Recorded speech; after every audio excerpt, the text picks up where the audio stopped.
jeu.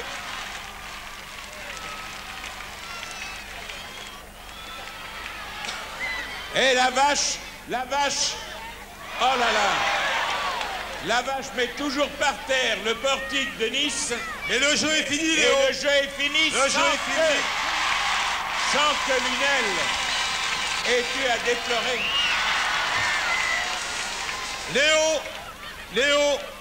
Léo Zitrone. Oui. Je vais maintenant demander à mes deux assesseurs les temps très exacts pendant lesquels, et pour chacun des ponts, ils sont restés debout. Je me tourne vers Gérard pour le pont de Nice. 1 minute 49. 1 minute 49 pour Nice. Je me tourne vers Elisabeth pour le pont de Lunel. Et le pont de Lunel a fait 4 minutes et 12 secondes. 4 minutes et 12 secondes. Par contre, j'ai une contestation ou une remarque qui veut être faite par le capitaine de Nice. Je lui passe le micro. Oui. Je porte encore, malheureusement, une fois de plus, une réclamation. J'aimerais, puisqu'on a utilisé tout à l'heure le ralenti, que l'on voit les deux premières destructions du pont de Nice. Elles n'ont pas été faites par la vachette, mais par les deux joueurs. Et le règlement n'a pas été appliqué. J'aimerais que l'on repasse le ralenti. Eh bien, Jean Cohen, pouvez-vous passer le ralenti puisque le capitaine de l'équipe niçoise à Lunel... Léo, je n'entends plus rien. Nous vous n'avez n'avons pas de de ralenti ici. techniquement ici à Lunel.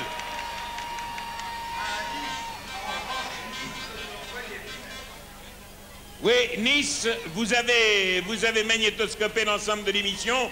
J'espère que vous avez le ralenti. Encore qu'il me semble que la différence est si grande que le résultat ne peut pas être changé. Mais l'on peut peut-être passer le ralenti si vous l'avez à Nice. Alors, mon cher Léon...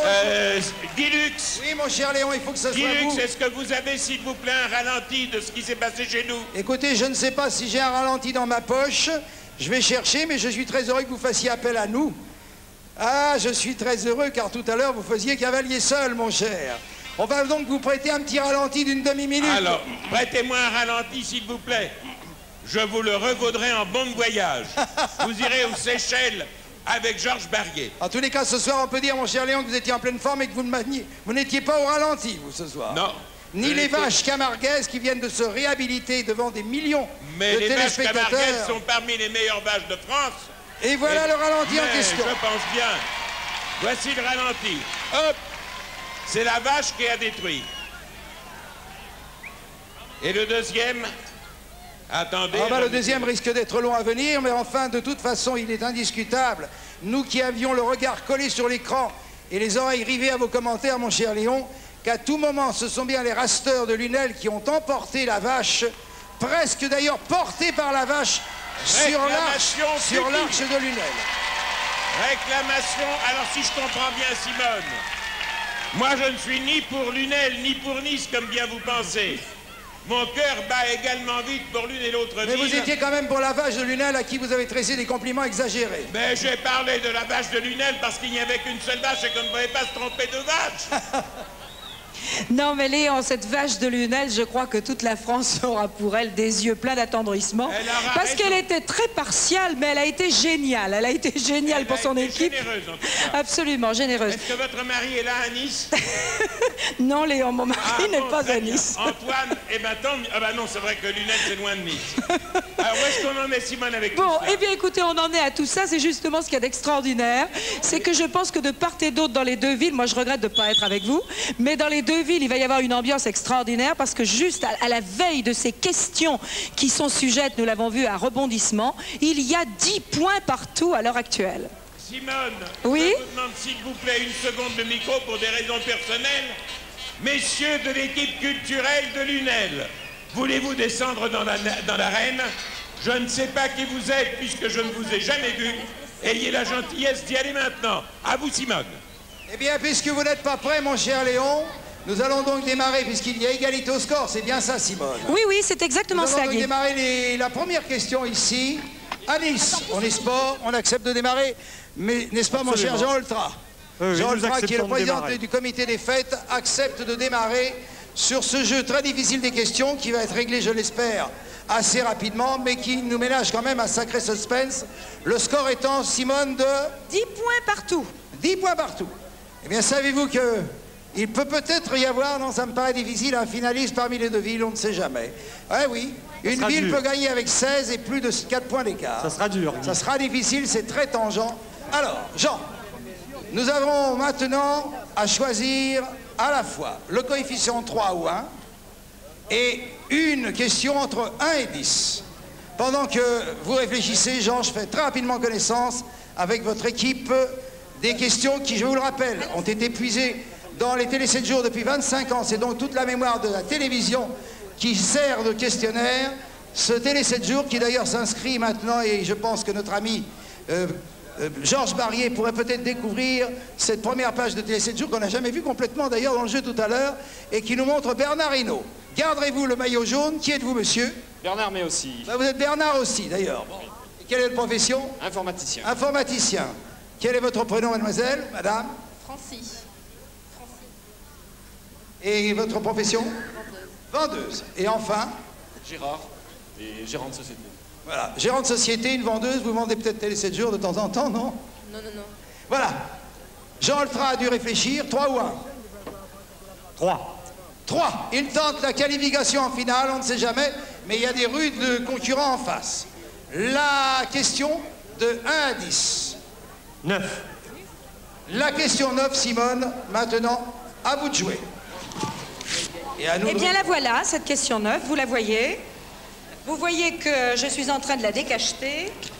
Et pour 3 points, puisque nous en sommes à 10, Monsieur, vous écoutez l'énoncé de la question. On vous propose, comme toujours, 4 réponses. Pendant des années, Denise Glaser a présenté chaque semaine une émission très suivie, laquelle, je vous propose, Rendez-vous avec, Discorama, Au-delà de l'écran ou Paris Club. Je répète, Denise Glaser a présenté chaque semaine une émission très suivie.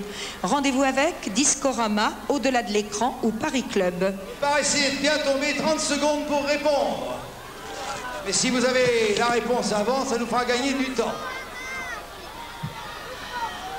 On peut répondre sans problème, Discorama.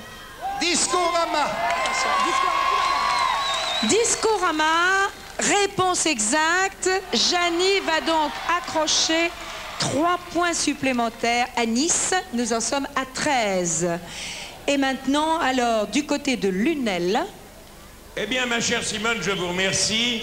À Lunel, on pense gagner. Monsieur le maire, s'il vous plaît, quel est le coefficient que vous prenez? Mais bien sûr que nous allons gagner et nous prenons 3 de coefficient. 3. Permettez-moi de présenter l'équipe culturelle. Monsieur? Lyoto Jean-Pierre. Profession? Préparateur en pharmacie. Monsieur? Patrick Rodriguez. Profession contrôleur dans un cinéma à Montpellier. Et vous, monsieur? Monsieur Marc Pace, libraire. Noble métier. Eh bien, monsieur le maire, maintenant c'est à vous. Quelle enveloppe choisissez-vous? L'enveloppe numéro 1. Numéro 1 tout seul, Simone. 1 tout seul, voilà. Alors, qu'est-ce qui parlera ici, monsieur? C'est vous, monsieur Rodriguez. Ah, alors voici la question. Michel Paccard et Jacques Balmat, ces noms appartiennent à l'histoire. À quel grand événement évoqué largement par la télévision ont-ils participé? Et on vous propose la première ascension du Mont Blanc, le 8 août 1786, la première traversée du Pas-de-Calais en montgolfière, la première édition de l'Encyclopédie universelle ou la dernière bataille pour l'indépendance des États-Unis. Je répète, Michel Paccard et Jacques Balmat, 2 noms qui appartiennent à l'histoire. À quel grand événement sont-ils rattachés, évoqués largement par la télévision? Eh bien, messieurs, vous avez 30 secondes. Prenez votre temps, réfléchissez. Nous avons dépassé un peu, ça ne fait rien. Le président Bourges nous y a autorisé, on en a profité largement. Vous ne contestez pas encore. Est-ce que vous êtes prêts à répondre? Oui, oui. Merci, oui. monsieur. Allez-y, monsieur Rodriguez. C'est vous, je crois, qui parlez. Allez-y. L'ascension du Mont Blanc.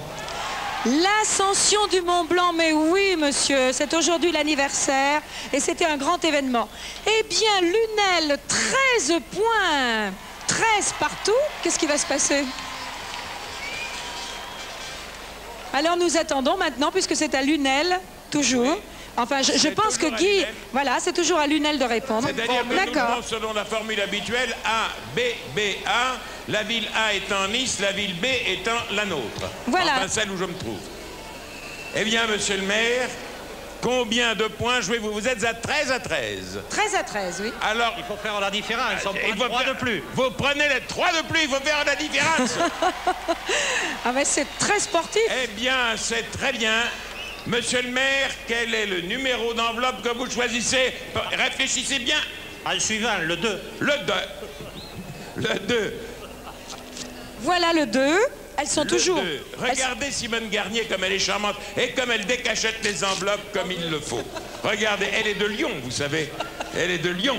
Ah, c'est pas merci, loin. Merci Léon. C'est à 285 km d'ici. Alors, attention, écoutez bien, je répète... Écoutez bien, Simone, parlez bien, Simone. Faire rire, c'est une citation, hein, on commence par ça. Faire rire tous ceux qui mourront. Celui qui fait rire des êtres qui ont tant de raisons de pleurer, celui-là leur donne la force de vivre. On devrait dire Saint Molière, on pourrait dire Saint Charlot. Eh bien, c'est Marcel Pagnol qui a fait prononcer ces paroles au personnage d'un de ses films les plus connus, qui a été, je dois dire, diffusé et rediffusé par la télévision. Est-ce... Alors, les 4 titres de films que vous voyez maintenant sur votre écran, le Spoons, Angèle, Marius ou Fanny. Vous répétez, s'il vous plaît. Faire rire tous ceux qui mourront, celui qui fait rire des êtres qui ont tant de raisons de pleurer, celui-là leur donne la force de vivre. On devrait dire Saint Molière, on pourrait dire Saint Charlot. Signé Marcel Pagnol, mais dans quel film? Alors, Saint Rodriguez, c'est à vous. Mais vous avez tout le temps, vous avez encore 25 secondes. Non, vous le savez comme ça. Eh bien, écoutez, vous avez de la chance, moi je ne le sais pas. Non, on est quand même 3 à le savoir. Non, mais vous êtes... Ah bah dites donc, vous avez de la chance, ce qui veut dire que moi je suis le nullard des 4. Allez-y. Le Spoons. Le Spoons. Le Spoons, bravo messieurs, bravo. 13 et 3, 16 points. Eh bien, nous trouvions effectivement la question difficile. Vous êtes tout à fait remarquable. Alors maintenant, Guy, eh bien, à Nice aussi, ça va chauffer. Eh bien, ma petite Simone, oui, ça va chauffer. Enfin, je crois que la tactique est claire. Bien, écoutez, il n'y a pas de problème, c'est 3. Et c'est quelle question? Le 7. 7 et 3. Eh bien, voilà la question. Il va valoir un match nul, ce qui va d'ailleurs combler de joie, je dois dire, les 2 équipes. Mais bien sûr, ça ne sera pas le chemin de la finale. Alors écoutez bien, sur TF1, chaque dimanche jusqu'au 31 août, vous est proposée une nouvelle émission intitulée « Histoire naturelle », au pluriel. S'agit-il de reboisement des forêts, d'un magazine de la pêche ou de la chasse, des histoires naturelles de Jules Renard ou de la faune et la flore des fonds sous-marins? Alors Georges Barrier va vous montrer les réponses proposées et je répète, sur TF1, chaque dimanche jusqu'au 31 août, vous est proposée une nouvelle émission intitulée Histoire naturelle, à laquelle d'ailleurs participe et qui est d'Étienne Laloux. Alors Histoire naturelle, à votre avis, traite de quoi? C'est l'actualité TF1 ça, toujours à travers Télé 7 jours. Le chronomètre est parti, il reste 15 secondes environ. On peut répondre, il s'agit d'un magazine consacré à la chasse et à la pêche. Magazine de la pêche et de la chasse. Mais oui, vous êtes incollable ce soir. Eh bien voilà, Simone, ça sera le seul match nul de cette série, mais reconnaissez que c'est un match nul au plus haut niveau. Superbe. Parce que 16, c'est le score que nos amis de Nancy ont atteint, mais eux, ils ont eu la chance de l'atteindre avec 4 points d'écart sur la ville qui leur faisait vis-à-vis, de sorte que la seconde qui vient, et après, avant de remercier tout le monde pour ce match extraordinaire et tous ceux qui ont participé, je peux annoncer que le 12 septembre aura lieu la finale entre Nancy et Marmande. Et maintenant, je vais demander à M. Jean Ultra de regagner le podium. Bravo les concurrents, bravo. Car il a 2 ou 3 choses à préciser au niveau de la ville de Nice. Oui, justement. Patrick Sébastien a quelque chose à préciser. Très bien. Au niveau du reboisement et de l'appel qui a été fait par Aise et pour Aise, car nous recevons des appels de partout, ce qui prouve qu'Interville, quand même, est quand même aussi efficace que Radio Monte Carlo pour ce genre d'appel.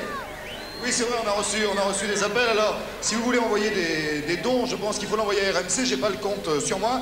Enfin, j'apprends là qu'il y a une pépinière, Monsieur Clémendo à Chély, le maire de Saint-Florentin, qui offre 500 pains de Calabre en godet et 1000 pains de Calabre en racines nues. Voilà. Très bien. Et maintenant, Jean Ultra, ce sont les chars du...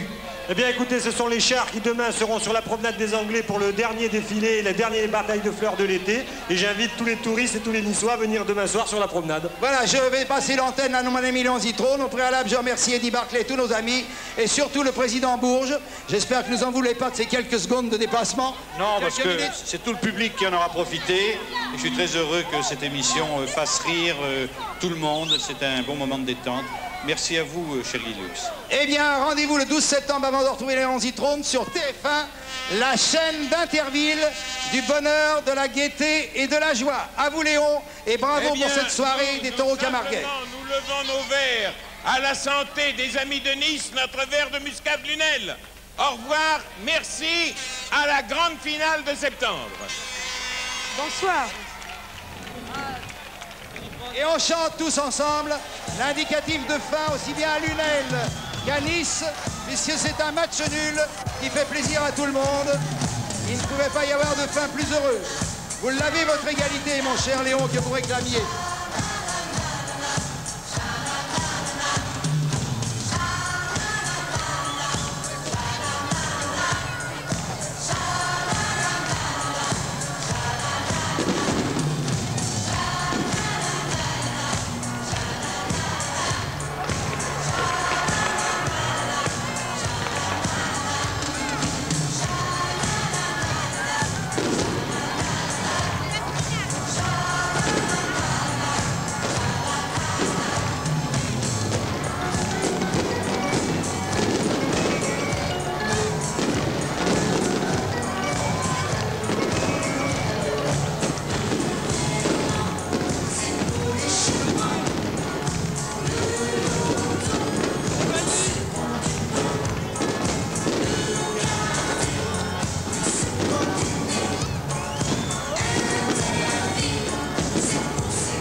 « 14 janvier 1973, date historique pour les fans du King. Elvis Presley donne un concert à Hawaï, retransmis par satellite dans 60 pays devant plus de 700 millions de téléspectateurs. Ce concert, dans quelques instants sur la Une.